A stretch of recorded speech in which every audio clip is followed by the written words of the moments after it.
سچی بات تو یہ ہے کہ انسان کی تباہی کی سب سے بڑی ریزن پتہ کیا ہے؟ ذنوب الخلوات، تنہائی کے گناہ۔ ابن القیم کہتے ہیں کہ انسان کو بلند کرنے والی چیز تنہائی کی نیکیاں ہیں، اور انسان کو تباہ کر دینے والی چیز تنہائی گناہ ہیں۔ شاید 20 سال تک 30 سال تک کسی کو نہ پتہ چلے، لیکن جو شخص عالم الغیب و شہادہ ہے وہ جانتا ہے، اور قیامت کے دن سب کچھ سامنے آ جائے گا۔ یوم تبلی السرائر، یہ وہ دن ہے جس دن سیکرٹس کھل کے سامنے آ جائیں گے لوگوں کے۔ ایک بھائی بتا رہے تھے، کہتے ہیں میں گناہ کی حالت میں تھا اور لیپ ٹاپ میں نے کھولا ہوا تھا، اس میں کچھ فحش چیز دیکھ رہا تھا، گھر میں کوئی بھی نہیں تھا اور مجھے اطمینان تھا کہ میں آج پکڑا نہیں جاؤں گا۔ کہتے ہیں اچانک سے میرے کمرے کا دروازہ کھولا جیسے کسی نے دھکا دیا اس کو۔ کہتے ہیں میں چھلانگ مار کے اٹھا اور میرا دل اتنا دھڑک رہا تھا کہ مجھے اپنے دل کی آوازیں کان تک محسوس ہو رہی تھی، اور میں نے دیکھا میری پالتو بلی تھی۔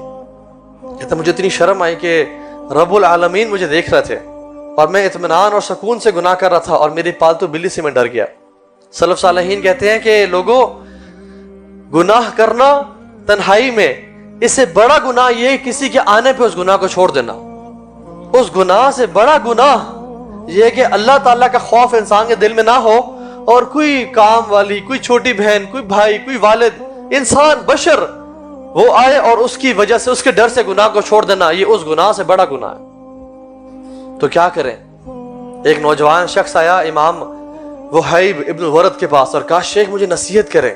تو انہوں نے جو نصیحت کی نا وہ دل پھاڑ دینے والی نصیحت ہے۔ انہوں نے کہا کہ میرے بیٹے، اتقی ان یکون اللہ اہون الناظرین الیک، اے میرے بیٹے ڈرنا اس بات سے کہ تو دیکھنے والوں میں سے سب سے نیچے جس کو کھڑا کر دے وہ رب العالمین کی ذات ہو، کہ تو اپنے بھائی سے حیا کرے، تو اپنی والدہ سے حیا کرے، اپنے دوست سے حیا کرے، لیکن جب تو اپنے کمرے کی تنہائیوں میں جائے، جب تیرے پاس فون ہو اور تو جس ہستی سے حیا نہ کرے وہ رب العالمین کے ساتھ۔